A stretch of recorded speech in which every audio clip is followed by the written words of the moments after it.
Dude, like I said, Kurt was murdered. Trouble, trouble, trouble, trouble, trouble, trouble, trouble, trouble, trouble, trouble. Whoa, whoa,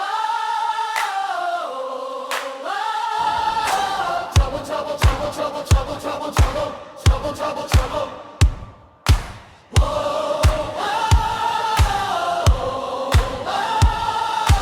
Trouble, trouble, trouble, trouble, trouble, trouble, trouble, trouble, trouble, trouble. Oh, trouble. Hello and welcome to the second episode, number 2 of the Top 1% with none other than EC3, the hottest free agent in all of professional wrestling, Ethan, Mr. Carter, the third. Yes. How are you, my friend? I'm coming off of a horrible nervous system reset, and then that was after the flu, and then that was after like a chaotic family skermuffle, not direct family. So like everything's been chaos. I am under the weather, but I am here to provide the insights for the boys by the boys and for the people to the people and to talk about whatever the hell you want to talk about and get me heat, calling me the hottest free agent. Of course I am, but I don't even care right now about working anywhere. I'm actually kind of enjoying just taking a step back, watching the scene unfold and realizing, man, modern wrestling kind of sucks. But no, it doesn't. It's the best and everybody should hire me, but I don't care about being free agent right now. What I care about is building. And we are building this podcast, The Deuce, episode 2. Thank you for having me, Marcus, on my own show. I appreciate it. Oh, man, it's a pleasure to have you here on your own show. And, I do have to ask, I know that you're not actively seeking out bookings or anything like that. You're just kind of letting the wrestling world come to you, which is great. That's a great position to be in. I do want to ask, how's it been as far as like people starting to reach out after the news dropped of the NWA departure? Go ahead. Yeah, I like was wrestling going to say, news has is it like, been a lot? yeah, I'd say fair amount. It would also say like the narrative changes so quick that if you're not keeping up with putting yourself out there, it's forgotten about immediately. I wouldn't like necessarily be the best at social media. So that's why I'm putting out an advertisement for somebody to help me run it, help us run this, help us clip this show so I can have consistent content because I can do everything but sit in front of a screen with blue light, melt my brain, content strategies and shit like that. I can just do the shit. And so just somebody can do it. You'll make a lot of money because I think the monetization on social media, but I can't do it. I've officially I have conversations with Claude AI, trying to figure out like that's a great strategy, how to do this, how to do that. And it's just like by the time I'm done figuring out a strategy, I'm done looking at blue light and I'm done looking at screens. So then I go sit in my sauna blanket, or then I go sit in front of my red light, or then I go put on my headphones and get into some transcendental meditation. It's just too much. So what were we talking about? Well, right now, the thing I want to transition to is I don't want to let this slide by, brother. Right there at the top of the show, you said that Kurt was murdered. Is Yeah. this what I'm thinking about from the news recently? Well, I don't think it was that recent. I mean, it Oh, happened a long time ago. okay. It What is happened it? like in, well, I guess people might be talking about it still to this day because it was so epic. But yeah, back in the year 2006, there was a feud between Mark Henry and Kurt Angle. And I remember the world's strongest man is coming in like a beast and he's just messing up Kurt Angle and he gave him the world's strongest slam, wham, through the announce table. And I was like, dude, Kurt is murdered. Yeah, that's the man to do it. Mark Henry, world's strongest man. And dude, how good was early Kurt Angle? I know that he was a big influence for you. Whenever I go back and watch his stuff, I'm like, it feels like that guy just could have gone with absolutely anybody. He definitely had the benefit of working with the best wrestlers in the world fucking immediately. Because if you do watch it from like a super trained eye, like no doubt he's hanging in there and banging, but you can see not him being carried, but led. And it was like Triple H, Rock, Stone Cold, Taker. So, I mean, who had a better education than that? And then when he took over for himself, when he gained that confidence, became that ring veteran. I mean, 4 years in, it was like 20 for him. So, how good was he? I mean, he's the best of all time, and I beat him. So, Man, what a feather in your cap. And, one of the names that you mentioned there is actually going to come up in our first segment where we're going to be doing some current wrestling discussion. Mark Henry? Not Mark Henry. First, we're going to start with the internet narrative recently surrounding Triple H. So, it's become pretty public knowledge that WrestleMania tickets are not selling the way that they did the year prior in Las Vegas. And rumor has it that WWE is starting to say, okay, what the hell is going on? They're thinking about changing some marketing strategies. But the narrative that's going around online right now is that there's a little fan fatigue when it comes to Oh, our man Trips, Paul, Mr. Levesque. The fans are starting to get a little fatigued. And people are citing, well, Unreal is a vehicle for Triple H. All he's trying to do is put himself over on Unreal. Then they're saying he opens and closes every single pay-per-view. I'm tired of seeing his face on these things. And then I think that the final straw is a lot of fans are seeing him on the cover of the new video game. They're like, how many times is this motherfucker going to be on the cover of one of these games? Now, I have my own take on that, but nobody gives a shit. I want to hear about your take. What do you think about that? well, I do want to hear your take, but I'll give you one take prior to it because, if I was buying Madden 2027, souped up on the Xbox or the PlayStation, whatever the kids are playing these days, when I buy that cover, when I buy that Madden, I don't want to see Roger Goodell on the cover, right? So, Right. and then maybe, okay, we can go back into nostalgia and we can throw Joe Montana or Warren Moon or somebody on it, but then it doesn't really make sense. So that's the only take I really have on that because I thought it was funny to have Roger Goodell on the cover of Madden. So, what are your thoughts?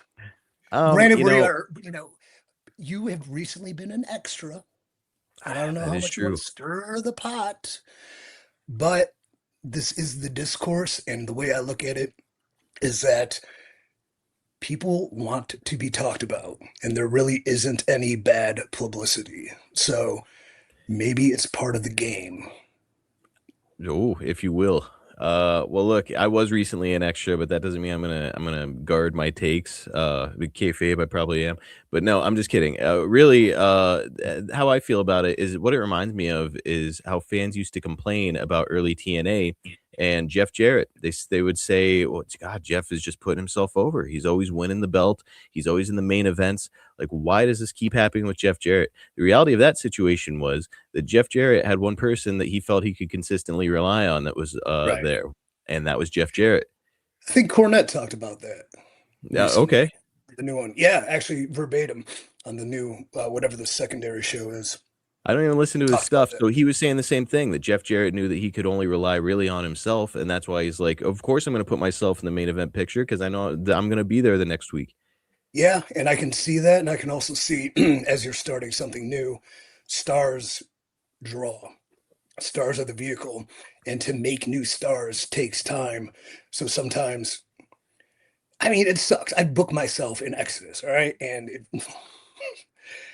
yep, I'm winning, of course. Well, that's but but I'm the name in the hometown. I'm like half-ass Jerry Lawler with it, so it kind of makes sense. And then when I do lose, it has to mean something. It has to be for something.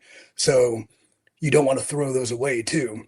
And as long as you're not like fan fatiguing them by like being Poochie in The Simpsons, like the Triple H show starring Triple H, featuring Triple H as he takes back the corporate regime from his evil boss. Like if you can divvy it up and still treat other things as main event attractions or draws, like we have the Exodus Midwest Championship, we have the tag team titles, we have the women's title. I don't have to be the main event. I don't need to be in those title hunts, but sometimes if a big thing comes about, I gotta be last. And I don't love it, but I'm awesome at it. And until anybody can beat me on my own show, so be it. No, but And 5 years is a long time, but like to build stars takes time. And we have tons of stars up in Exodus.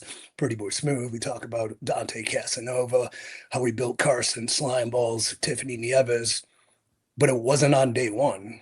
It was the right opponents, the right matches, the right moments that built them up to the point where I can put Dante Casanova versus Pretty Boy Smooth main event for the title as a last match, and I'm not taking away anything if I'm in the third match. And that was like one of my favorite shows. So I like the idea of you being like the hometown hero who rarely loses, especially because when you eventually do say, you know what, I'm going to put this guy over in a really big way on the show, it means more. You know, Bruno Sammartino held the title for what, like 8 years or some shit. When he finally lost it, it was a pretty big deal in wrestling for Bruno Sammartino to lose it after holding it for whatever, like 3,000 days. I don't think that you should go without losing for 3,000 days personally, but I think that building some anticipation maybe isn't a bad thing. That's why you don't have the pencil. No, See you're right. See, that's why I'll never be the booker because I wouldn't put myself over for 3,000 days. What else is the hubbub about Paul all about? So, Um, like, is I, it the opening the PLEs? yeah, and it's like he'll do his like little post show discussion and stuff, and it's like I don't know, fans are saying that they're burned out with seeing him, and like, look, I think that people will hear my Jeff Jarrett comparison and be like, that's apples and oranges because there's a lot of people under contract, so it's not like Triple H can only rely on himself. Okay, but how many nostalgia talents can he rely on? That are big name, that he can consistently bring in or have on it. You know, it'd be one thing if he was putting himself in the Adam Pearce position on the show where he's out there and he's like feuding with people or causing a stir. He doesn't come out really on Raw or SmackDown or anything. He's just back there working behind the scenes. I don't know. To me, I think it's a non-issue, but I don't know. What's your take? Yeah, fans need discourse. Fans need to complain or talk about things. Like he was the savior of the business maybe a year and a half ago when creative was really banging. Now that fans maybe feel let down by the creative process, they're looking for a scapegoat. And come WrestleMania season, where everything turns high voltage and high gear, they'll probably do some thrilling television that they'll be back in the side. It's noise, but maybe if there's a true sentiment, like sometimes, hell, I've seen him do it, where immediate feedback machine, X, Twitter, Gram, TokTik, like I've come back from matches back in the day with NXT, and he's like looking at the live feedback. So Hmm. maybe that, but that was back then, and this is now, and a lot's changed since then. So, but you have a voice for sure, and we'll talk about it later. But having a voice becomes pretty important when you're playing the political game.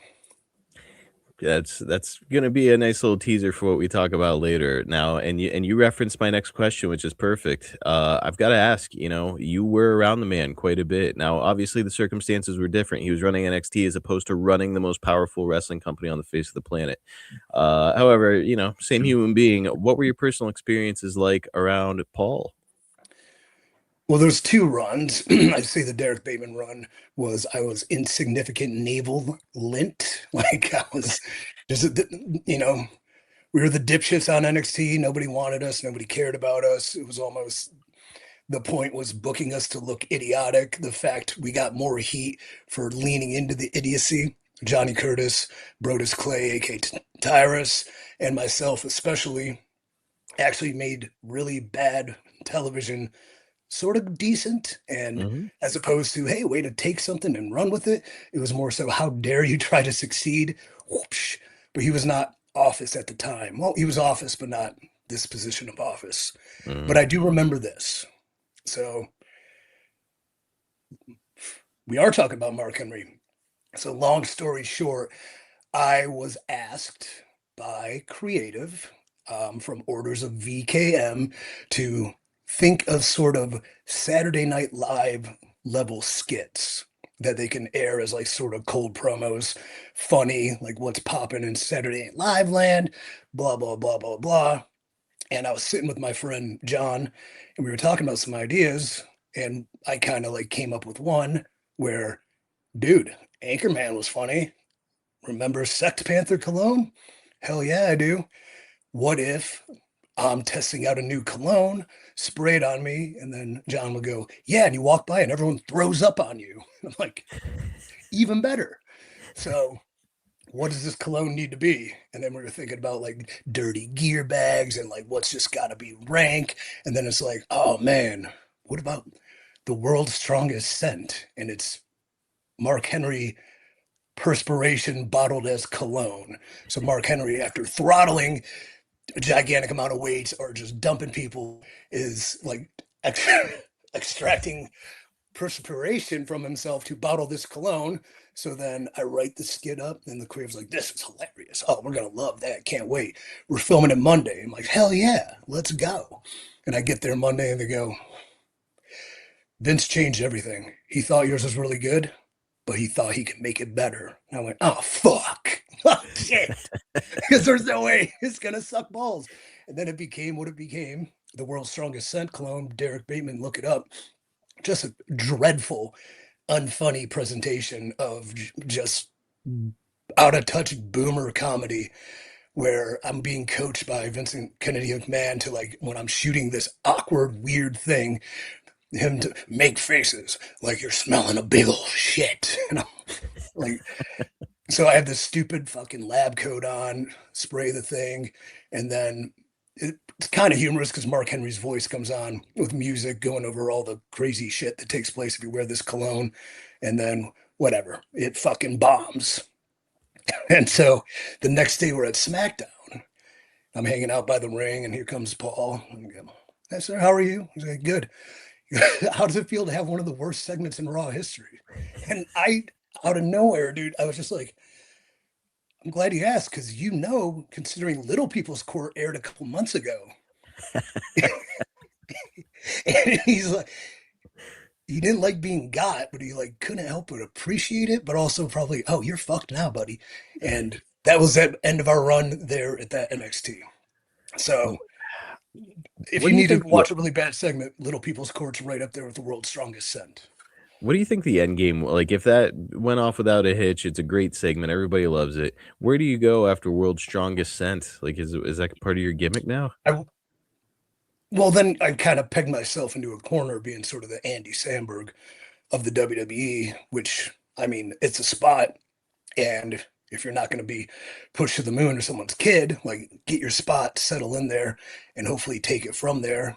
And, as long when you're doing comedy and wrestling, and oh my God, the fucking idiots and middle management fucking dipshits throughout my tenure saying things like "funny don't make money."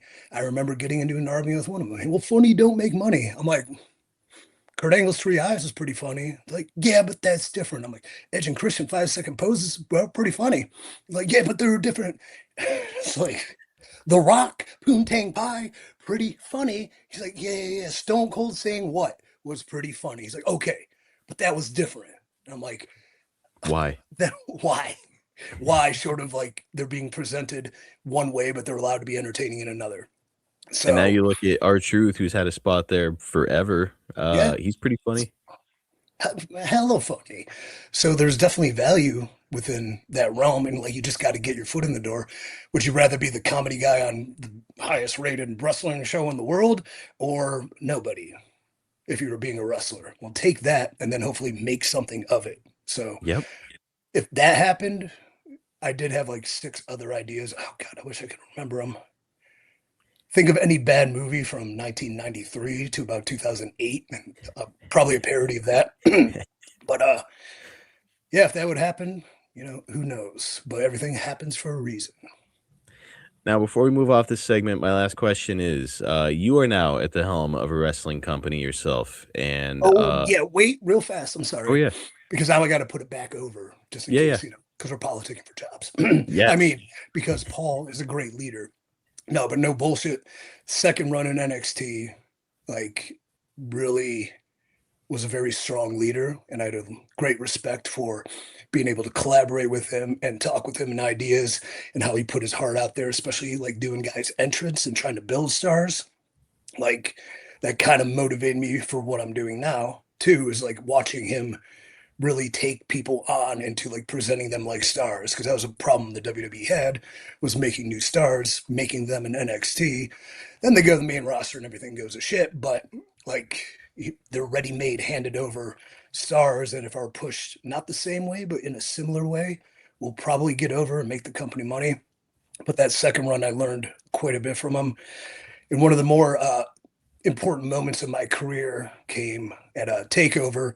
We had that ladder match, and we're all coming to the back, and it's him and Shawn Michaels are giving us a standing ovation. So that Hmm. would have I would have ran through a fucking wall for the guy. So Man, pretty cool to have a guy like that endorse you that way. It's gotta, especially, I know that you were probably watching for years on TV, so it's gotta feel like there's gotta be a little extra something on it where it's you're not necessarily a fan anymore, but still it's somebody that you respected growing up is now helping and applauding you after a Yeah. match. It's gotta be like the best feeling in the world. Yeah, dude, I was all in on like Triple H heel turn after DX, like becoming the cerebral assassin, chainmail for like 6 months. I don't know why I got rid of it. It was sweet. It was. But water spitting, God, he was the first wrestler that endorsed the supplement. I think it was Meta Metaform or Metacuts or something. But I was the first motherfucker in line at GNC spending $60 I didn't have to buy these weird pills that probably didn't do anything. So, and like he's the kind of like stereotypical wrestler I wanted to be, which is intimidating presence, physically believable, jacked as fuck, tan as shit, like, and then sort of like the presence and the aura of what he did. So yeah, it felt pretty cool. Well, as the man at the helm of a wrestling company yourself, what can you tell us about how you now can kind of take a step back and look at Triple H in a different light now that you find yourself in a similar position? Yeah, like I did learn a lot from watching him interact with talents and try to build them as stars that I've taken on, maybe subconsciously. But for one example, idiot Mike the Agent, who's a big stupid gimmick on our show. He's a legitimate insurance salesman who backyard wrestled with us 20 years ago, and he still wanted to be a wrestler. And so, like, writing him into the show, and when he had his first match, we came up with this just absurdly terrible, awesome earworm of a song. And I remember like playing it and be like, all right, like let's work on this entrance. And I spent like half an hour and everything he did. I'm like, no, no, not like that, like this. And then I'm like just making this ridiculous entrance, clapping and like exactly how I wanted him to do it. And then he did it. And I was like, that's cool. But I remember watching Trips do people's entrances, how he saw them, even mine when I came in. So Did he come up with that? no, fuck, come on. I've been doing that since day 2013. He did not come up with it, but he came up with the point we did, Ah, which was cool. And the theme song, they let me kind of write the lyrics. So that's why the second song, Trouble, is the ultimate theme song, but my WWE song rocked hard. And I had the ability to creatively collaborate on that, especially in a system notorious for here's your lines, here's your sheet, do exactly this, don't you deviate or you will be beaten with sticks. So it was a different process then, but I did learn a lot. And then how to motivate talent too. And I also learned sometimes what not to do. And one of those things is employed dipshit middle managers who are ass kissing stooges. They will tell you everything you want to hear, but not what you need to hear sometimes. So, and that's carried over since forever. Still happens to this day. I'm sure we'll talk about that later. people politicking, if you will, which we're gonna get to in a moment. Right now, we're going into our next segment, which is by the boys for the boys. And look, we shouted out some indie talent last time around, and there's been a really nice response online from indie talent, who not just the guys that we shouted out, but guys who are like tuning in to see what exactly we were talking about. What are the intangibles that you are looking for, or the things that I see as a guy who's just starting out, where I'm like, boy, I admire that guy as an indie talent. So you just never know who's going to get shouted out, You and never so know. you just never know, brother. And You so never know. I don't know what your selection is this time around. So please, by all means, enlighten us all. Who's the indie talent that you want to spotlight this time around? Okay, I'm gonna go across the pond. I'm gonna fly into a little place called Belfast, Ireland. I'm gonna go wrangle up a little bit of a lasso. Don't know how I got it through customs, but I did. And I'm going to tag me a little lovely Irish man named LJ Cleary. Do you know about Oh, LJ Cleary? I sure do. Oh man, straight up fire. I said Belfast, but I think he's from Dublin. I don't know. There's two cities in that country. He's from He's one in of them. fucking Ireland, bro. That's all we Yeah. know. But like, I'm really impressed by he's bouncing around this planet. Like, he owns passport stamps. So I think he just debuted over in MLW too recently at the Battle Riot, but he came in swinging. Kid's got no fear, heart of gold. He's out there living his best life. He came into Exodus a couple of times. He wanted to be a part of the experience, got himself there. Like this dude rules. Perfect, young, fiery, Irish, babyface. I mean, put him on the Mount Rushmore of Irish people with Michael Collins, St. Patrick, Stephen from Braveheart. Boom, LJ Cleary right there with him. So unfortunately, he got hurt right before we were gonna do this big little deal with him. But Ah, eh, like I told him, like he wanted to come up too and just learn the agent. He's like, can I just come and agent some matches? I'm like, yeah, dude, if you want, I'd love to show you that aspect too. But it didn't work out. But he'll be back with us, and when he does, he'll be coming in a swinging. talented guy, and I was there at Exodus whenever he came in, and I believe it was a four-way match that he was involved in, and boy, went off without a hitch. You know, a four-way match, there's a lot of moving parts, assholes and elbows moving around in there, and LJ found a way to make himself stand out, as did many of the other talent involved in that match. So, He's man, it was living his best life, is I believe what his catchphrase is. But he's straight up next wave material. go out of your way to go and watch some of his stuff. The guy that I want to shout out this week is a guy that I don't think should be an indie talent anymore. You know, he's gotten a lot of opportunities with ROH, came in and did some stuff with AEW. I was at an AEW show where he got possibly the biggest reaction of the night. The crowd really, really got behind him. But he's still out there on the indies. It's Beef, my man Beef. Oh, Are you beef. familiar with his work? Not enough, but with a name like Beef, I want to know more. Clue me You've in. got to I do know him, but I'm not super familiar. You've got to learn about Beef. Boy, he is just fun to watch. A great look, a great in the ring, a big guy, like heavy guy, but he can move. And a student of the game. You know, he had reached out to me because he was at one point because he was a fan of my podcast with Jake Roberts. And so he and I were talking, and lo and behold, he has been doing film study on like guys like Buzz Sawyer and Jim Duggan from his Mid South days. Great. Yeah, Great. Yes, do more of that shit, dudes. Those guys fucking rule. And unbelievable. right, and then we watch some of the dude. There's these Twitter accounts. I can't think of them off the top of my head, but when they share like old shit, like I'm always shooting it off to them, whoever they remind me of. I think I've shot you DiBiase stuff before. Yep, you have. So, like, yeah, see, And I think a lot of people will hear me say like he studies Jim Duggan and be like, oh, Jim Duggan wasn't a great worker. It's like, first of all, shut your fucking mouth. first of all, Shut your fucking shut the fuck up. Second of all, watch what Jim Duggan was doing when he was in Mid South Wrestling, specifically his matches with Buzz Sawyer. They did dog collar matches, some of the most entertaining, exciting, violent matches I've ever seen. And Jim could go if he wanted to, man. And by the way, did you ever see how the crowd reacted to Jim Duggan? That is called yeah, crowd they went control. banana freaking sandwich for the guy. Yep. And back when the WWF run, it was apparently he was approaching Hogan levels of reaction at those times too. And He that's was. because, like, man, anybody who's just like, "Ah, they're not a great worker, shut up, and but watch them, especially in these times where an independent wrestler might be in this stage of their career before they're really who they are, or before they become, I don't want to say dissuaded or like TV or have to replicate, go hit the greatest hits when they're Mm. working and they're grinding a little bit.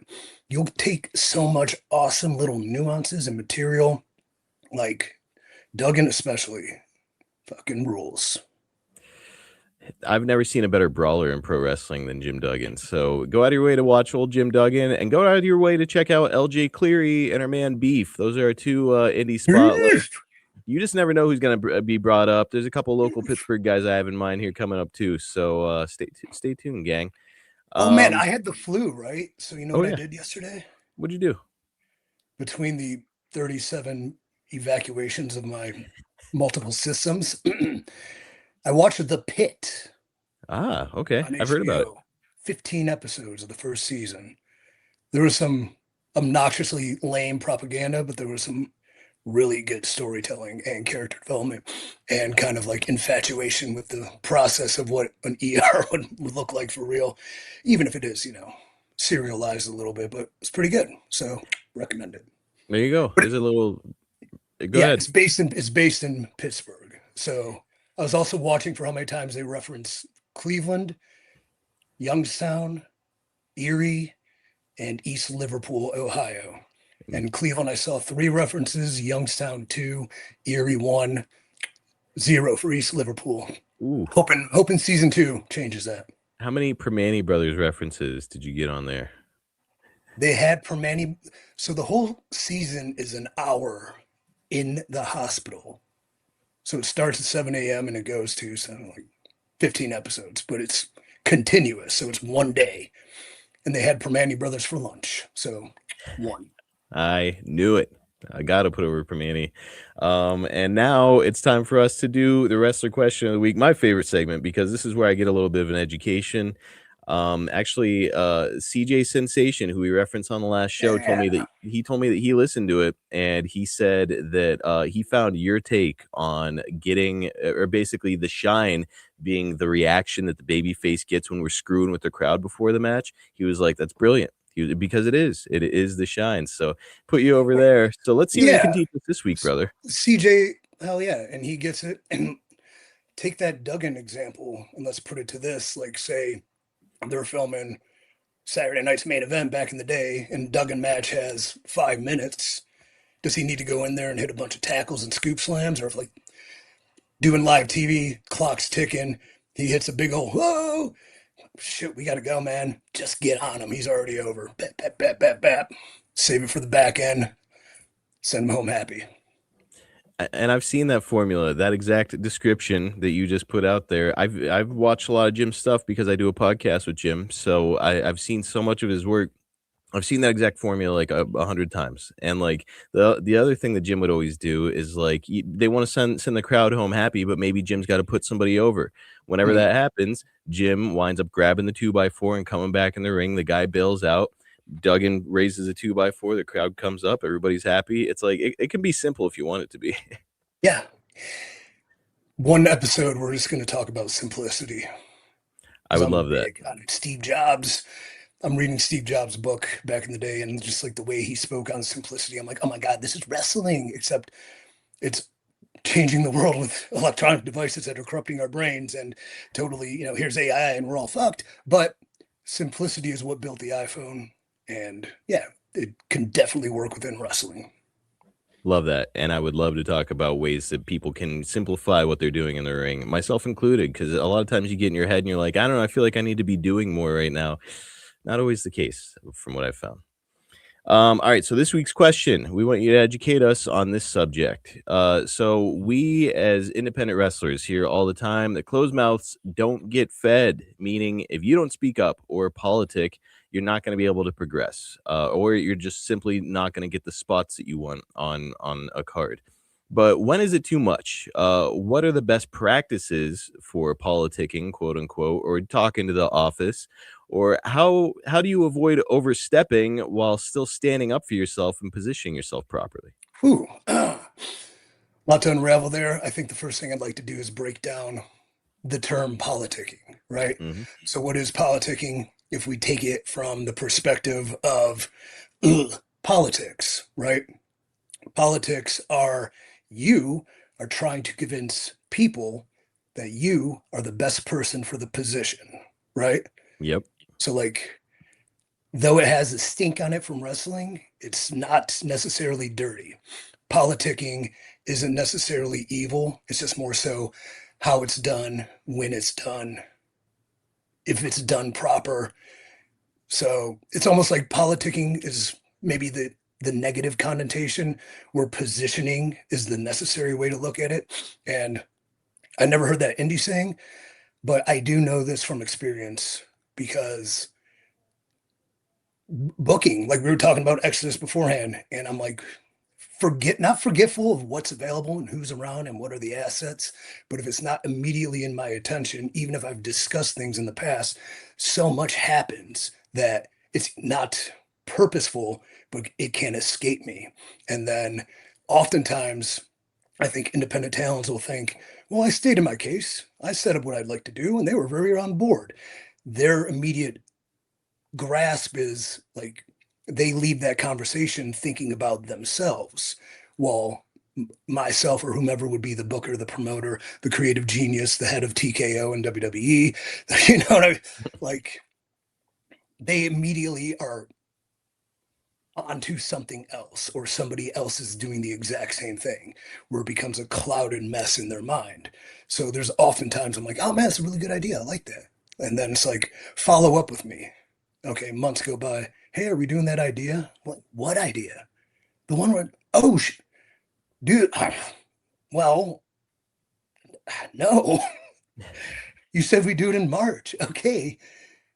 Last year, after I worked an Exodus show where I'm there for 14 hours and I'm writing, producing, directing, running Gorilla and working a main event, like, and when I'm done with the show, my brain is fucking mush and everyone's talking to me. And I did think it was a good idea, and it still is, but now we got to repackage it. So positioning would be making sure you're putting yourself out there in a respectful way, but almost a little more aggressive than you think, but not to the point of this motherfucker won't leave me alone or Mm. shut up. And I'm different than most people, because a lot of times people just, and we'll talk about this, but they want to be liked, they want to be loved, which of course, but then they're afraid to say that's a bad idea or I don't think so, as opposed to go, huh, very interesting, I'll think about it. Again, you as a talent hears they'll think about it means that sounds promising and good. You walk off thinking about yourself, and then the person who's not openly honest with you would go, holy shit, what the fuck was that? What an idiot. Or they're like totally forgot it. So positioning, honesty, accountability are all kind of part of that. I hope that was a decent answer. It was, and I guess like if I can give you kind of an example, from the young indie wrestler perspective, like I am kind of at the stage right now where if the office or the bookers tell me, "Hey, this is what you're doing tonight," I'm just like, "Yeah, sure, okay, what? Yeah, it sounds great," and that's just always my answer. Like, at what point is it like if I do hear something, I'm like, "I hate that idea." What's the right way for me to approach it as a young wrestler, a guy who's fairly green and new in the business too? There's that factor to Mhm. consider. Again, I think I'm different with how I work with talents because I've been on that end. And some of the worst times in my life were being paid a lot of money to be on that end, doing as told. Where I think the best work comes from guidelines and not rules, where positioning everybody for success as opposed to telling them how to succeed. And if it doesn't succeed and you told them, losing their trust or their faith, or not being accountable enough to say, oh shit, I made the wrong call, man. I'm sorry, I'll make it up to you. So remind me the end of that question because I have a lot more. Well, so, the position that I'm in at this point Hmm. is like, yeah, young, new to the business. At what point can I start to say like, "Hey, I hear what you're saying, but I don't like the idea," or "That doesn't make sense." Like, at what point should I feel comfortable enough to open my damn mouth about it? You are definitely dealing with fragile egos and people don't want to play God, present company included. Except I'm a just God.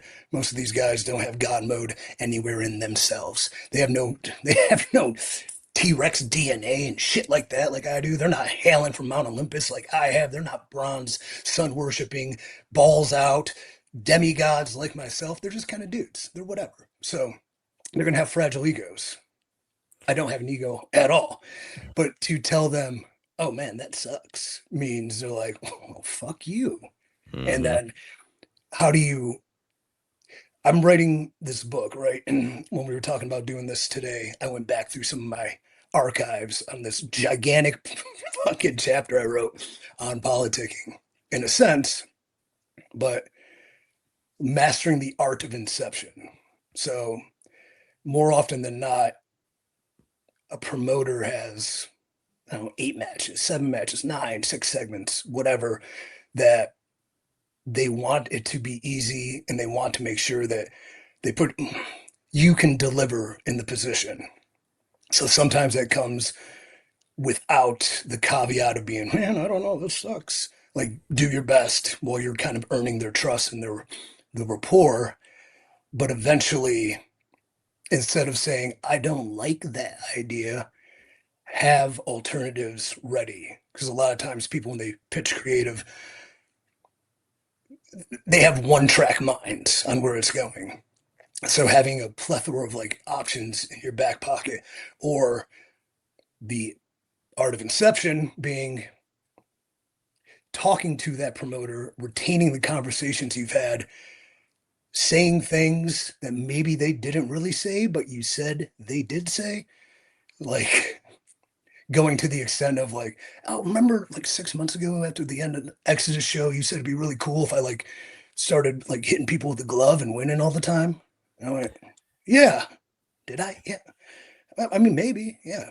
Well, I mean, I just thought it was a really good idea. So I came up with this and this and this based on it. I'm like, huh, if you can creatively manipulate without necessarily lying, but extending the truth, inception will be the key. So I don't like that idea becomes, well, that's good, but what about this? Remember that match in TNA where you took the fucking turnbuckle like this? And I was always inspired by that spot. So I thought maybe instead of him beating me clean with a finish, I do this big crazy bump and take myself out. Then he hits the finish. So, I'm protected, kind of like how you did. And I'm like, yeah, that's a pretty good idea. I did it. So fucking cool.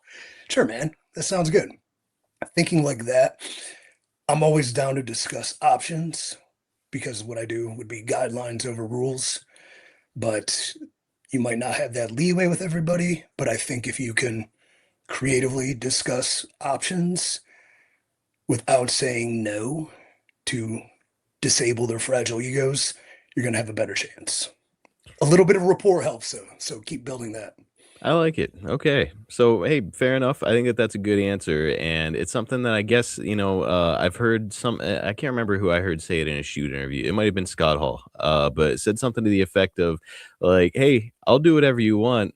But what if we tried this? Almost like deferring, like, hey, I'm just here to do what you say, but maybe we try this out sometime. I don't know. What would you say has been the worst way that you've been approached with a creative idea from an indie guy? You don't have to name any names, but Oh, like man. what's the don't do on your list?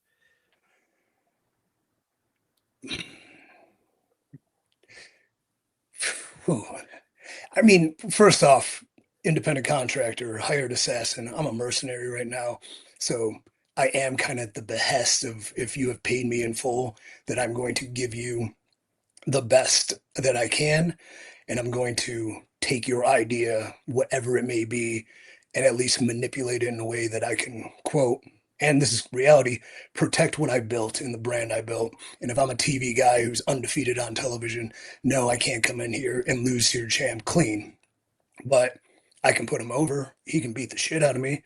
I can get DQ'd. He wins. He can hit me with his finish afterwards. So I think I've been whatever bad, horrible, terrible, lame ideas I've been proposed with, I usually have something in the can to kind of go, hey, but what if this and this and this? And then I kind of give them maybe a lesson that they're not thinking about because of my vast wealth of knowledge and ingenuity that I can like, well, bringing up examples of things in the past of like famous incidents, stars, whatever, how they did the business here is kind of how we should do the business you want. And they're usually pretty accepting because they're getting a great effort. They're going to get the best work I can do. And then they're getting, a lesson. And dude, no one teaches booking, no one teaches creative. Most of the time, promoters are people who want to be on that end. But what knowledge do they gain if they're not in extreme TV circumstances for 10, 15 years? So sometimes they do appreciate the knowledge as long as you explain it and not hit them with it's not going to work for me, brother. But I have hit him. It's not, hey, do you mind putting this guy? Fuck no. What do you? No.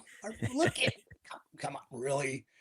All right. Well, what can we do? I'm like, I'll fucking you beat my ass for 10 minutes and I'll fucking get counted out. And then all the baby faces can throw me in the ring and fucking they can all hit me with stunners. How about that?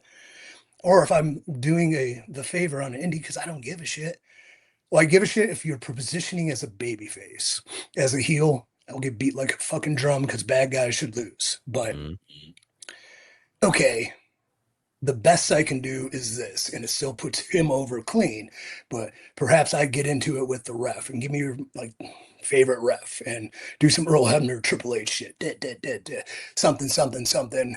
I try to do something dirty. He catches it. I can push him. He hits me with a fucking stunner. Boom. Baby faces up. Hits their finish. One, two, three. Yeah. Like I have the plausibility of what I've built still protected. Babyface still gets a great reaction. Heel's been thwarted. Babyface goes over. It does.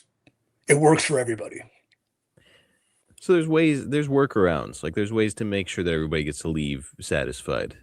I think the best business in wrestling is that everybody gets over from every segment, no matter where they are or what they're doing, whether it's the guy who's already in the ring in a job match to the opening match babyface, winning clean to the opening match heel, who's my most important guy because he's the first person out of the curtain, and I need him to get fucking disliked right off the bat.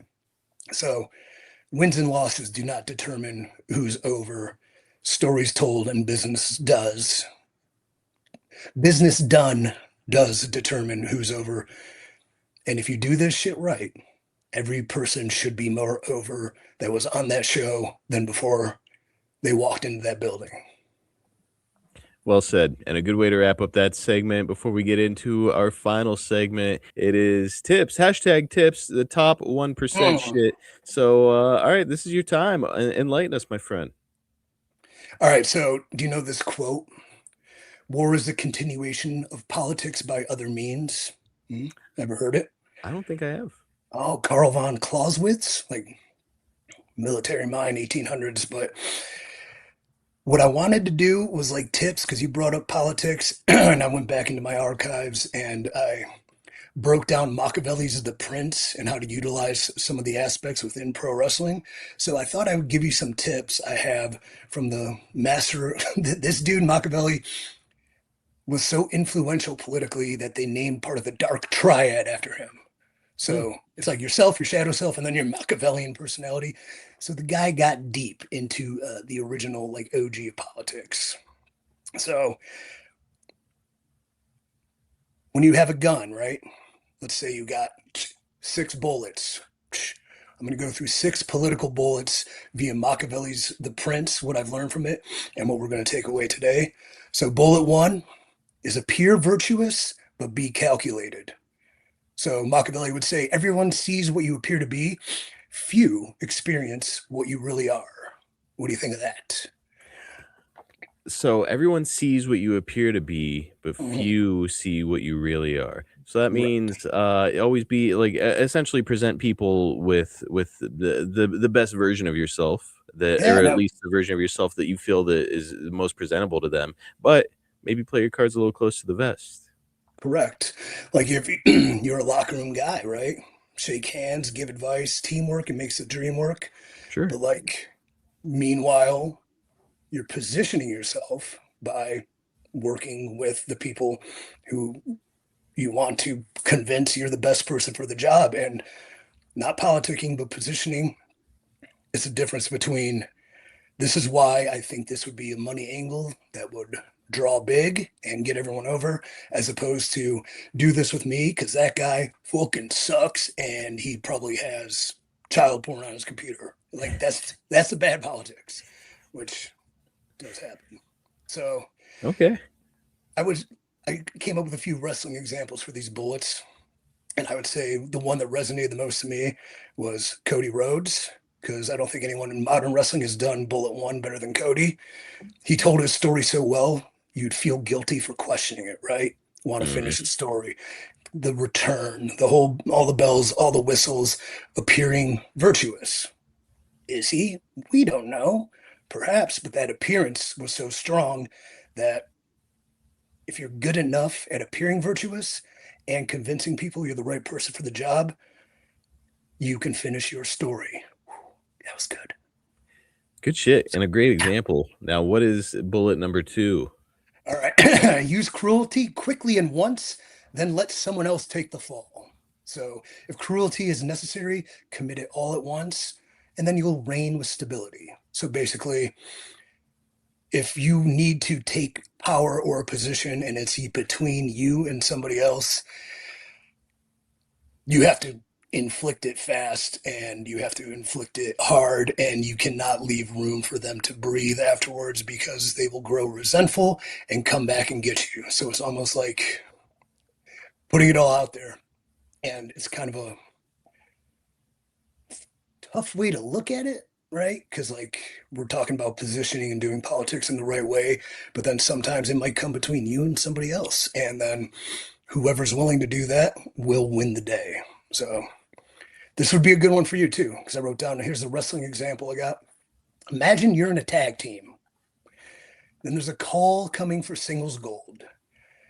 You don't want to slowly burn like the breakup. You don't want to slowly, I don't know, try to outshine each other while you're still trying to get business across.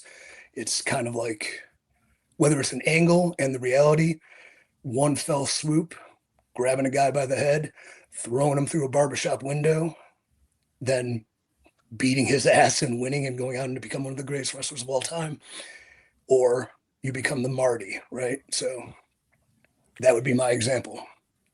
And that's a good one. And man, I think that a lot of wrestlers nowadays, especially because back in the day, it used to be such a carny business. It was just every man for himself. Who gives a shit? Fuck the next guy. But nowadays, it seems like there's more camaraderie. I think that step might be especially hard for the wrestlers of today. It is, and it's definite. And I don't want it to be that way, but I'm just telling you how it is sometimes. Mm. And like, I can't think of a time where I've even went to that extreme. Well, yet, but this came from a story about 1500s in Italy. I think it was Romagna, but this guy Caesar Borgia brought in this dude named Ramiro de Urca to pacify, here's what I wrote down, Romania with blood and fire. So this guy is taking power, right? And he brings in his hitman, his right hand, Ramiro de Horca. And then so he gives him carte blanche to destroy, to rain hell into the streets, just get everybody in line, instill fear, make these motherfuckers like regret stepping up to this regime, and sends this guy to do it. And this guy was a bloodhound and he was just fucking shit up. And people finally, they fell in line. And then right when he, this is so fucking, right when he had him where they wanted him, like right when the people were right in line, the leader, Caesar, captured him on Christmas Day, sliced his body in half, decapitated Ramiro, put his head in the city square on a pike. And so when the people woke up Christmas morning, they just saw this guy sliced in half with his head on a stick. And then they were happy because he was gone. And so our leader has taken care of the tyrant that was instilling us in this fear, but then they still by proxy had the fear. So the man that he hired is the one that he dispatched, and then so basically got him to do his bidding, and then took credit for his demise. I love it. All right, Isn't it great? that is a hell of a story. That you said that's from the 1500s. Yeah, I think 1508, Romagna, Italy. That sounds like some shit that would happen in the 1500s. What? Oh What's yeah, man. Best what? time. What's number 3? Bullet 3 kind of plays off that. Eliminate threats, no half measures. So Machiavelli would say if an injury has to be done to a man, it should be so severe that his vengeance is not to be feared. And so, winding this up quick, like we're not really eliminating human beings here. We're playing wrestling politics, right? Right. But the best example I could think of this would be CM Punk. So when the WWE let him walk, and it wasn't resolved, it had no finality. The idea of him became a protest chant that they couldn't kill because he like controlled that narrative so well. And then same thing with AEW, like when they aired the security footage of him snatching up Jake Perry, like these half measures don't eliminate the legends. So whatever those companies did to him on the way out, when they took his merchandise away, made shitty jokes, whatever, they air the footage, it only strengthened his legend, if that makes sense. Yep. Yeah, So, what is the move then? Just I know we're probably trying to wrap up here, but I'm just curious of your perspective. What is the move then to eliminate a guy with that kind of star power? If you want to, like, do you just slowly bury him on the way out the door instead? honestly, I think you never mention him. Like, Mm, depending on how it went down, like, the best thing to do, honestly, would be like, well, thank you for your service. Thank you for everything you've done for us and the fans and this company. And we wish you well. And then he doesn't really have, there's not the resentment brewing that he got a bad deal. Like, hmm. because he also took his ball and went home. So it's the same thing with life. If you're done with a relationship, just end it. Not like the long goodbye or the trying to work it out. It's over. Just end it. That's Clean kind of the break. mentality. Yeah. Yeah. All right. The fourth bullet. What do you got? Fear is safer than love, but never be hated. Okay. So it is much safer to be feared than it is to be loved, as long as you avoid being hated. So obviously, as I said earlier, the best thing that can happen is that the people that work for you or work under, everyone loves you and everyone will do everything for you because you're all in it to win it. Teamwork makes the dream work, riding high, like motivation, all that shit. But if they don't love you, they at least have to fear you. They at least have to fear the fact that without you, their their opportunity goes away, their source of income goes away. Those will keep people in line in the same. I mean, WWE, right? Like you every day was walking on eggshells because you feared losing your job, and they instilled that pretty decently. And though you would love some of the people that were in charge, like I talked about Paul earlier, there's also you would fear Vince. Like you don't want to sneeze around him, you might get fired. So instilling that fear is necessary if you want to control the product. The Wrestling fourth. example. Hold Oh on, yeah. right? So I would think Undertaker as a locker room leader would be the best example for this. Not that he instilled fear that people were going to get their asses kicked or their jobs cost, but if he ever like pulled somebody aside, you'd imagine it being like a low, direct, final sort of locker room legend leader telling you this is how we do things here. Don't let that happen again. And you'd probably be like, okay, Hmm. Even if you disagreed, you would follow through on it because he told you. yep. Yeah. All right. The fifth bullet. What do you got? Oh man, we're doing a double episode. Boom. Bullet five, conceal your intentions and show the results. So Machiavelli would say a wise prince ought to adapt such a course that his citizens will always be dependent on him. So this I would say a lot to the wrestler is like when your strategy is visible, is vulnerable. And like the louder you declare your intentions, the easier they are for somebody to sabotage them. Mm. The easier they are for them to steal as well. So real power is quiet. It moves like an ambient fog through a Goosebumps book. So this is basically don't say shit like big things coming and then I'm gonna do this because and one day we'll talk about Plato's Platonic realm and where all ideas exist. But ideas will come and go. And just because somebody did an idea that might have been yours doesn't mean it was necessarily stolen from you. But if you lay out your plan and your ideas for everyone to see, somebody can hop up on that, position themselves better, use it as themselves, their own ingenuity and creativity, and the person in charge isn't watching, fucker's Instagram all day, so he doesn't see he posted that first. He's like, dude, that's a great idea. Let's do it.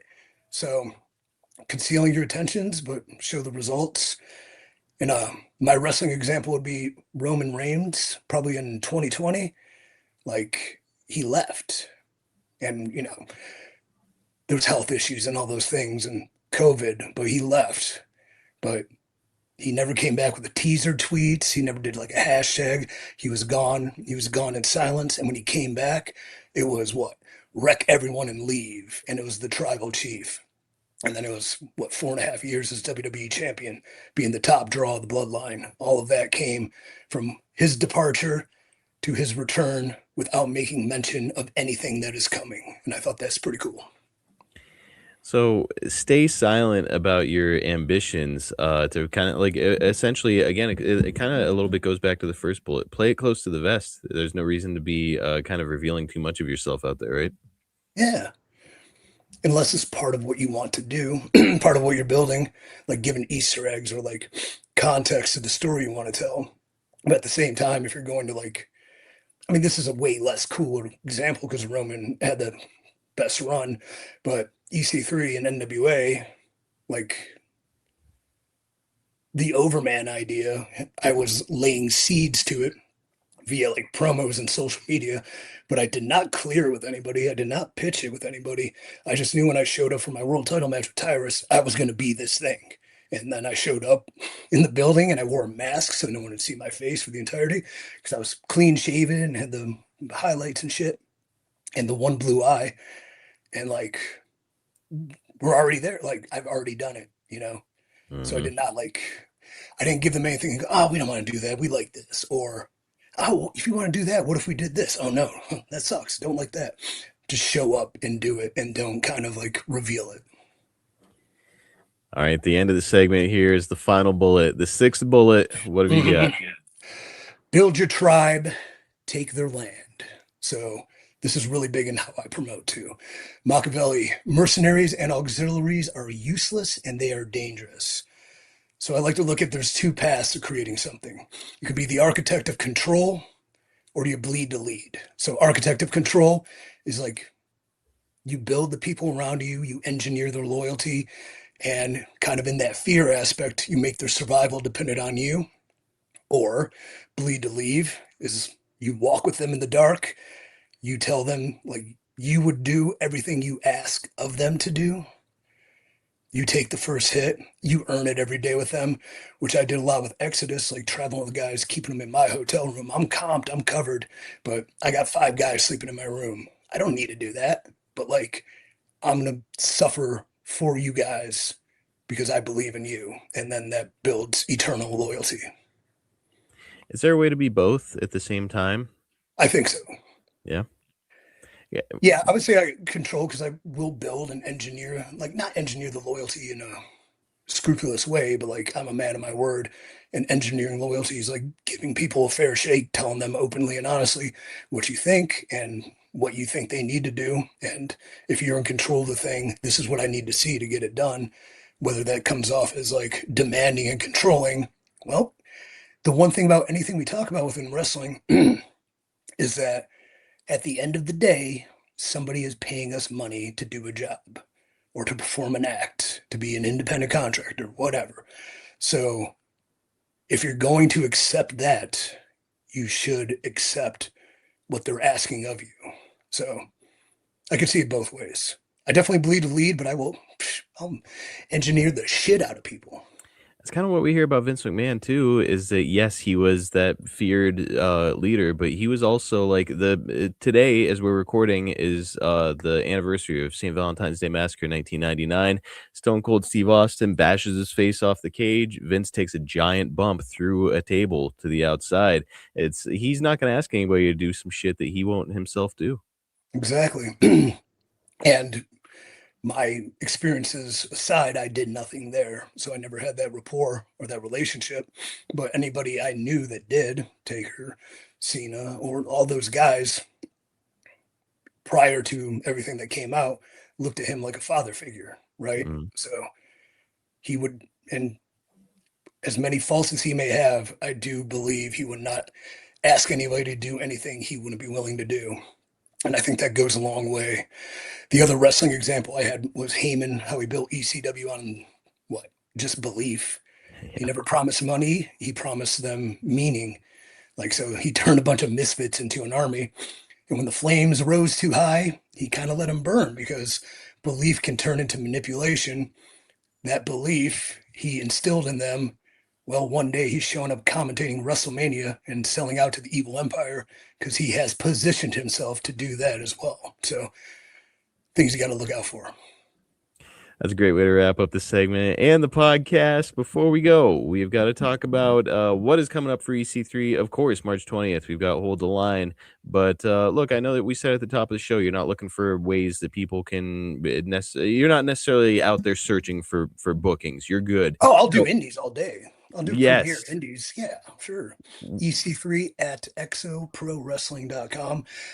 Yeah, I'd love to do those because those are fun. And obviously now you know how I do business. So Yep. you better have a good idea I'm going to manipulate. No, I'm the best. And I want to get out there in the mix with those people. I'm not committed to anything to be in the zeitgeist of televised wrestling right now. I kind of want to see what happens. So, but I definitely want to get out there. I'll be doing awesome championship wrestling in New York the 14th prior to Exodus 320. I'm going to be doing some stuff at the end of February to be determined. But yeah, I mean, I'll come in and kick everyone's ass. That's a great idea. And that's the old Bob Holly way. How about I fucking beat everybody? That sounds Yeah. great. Oh, I forgot to mention, and when you have bullets, you always keep one in the chamber. So there's a seventh bullet, and that is this: take politics for what it is, not what you want it to be. And I don't think I need to say anything more. I think that's a good way to wrap up the show. We'll see you guys next time right here on the Top 1%.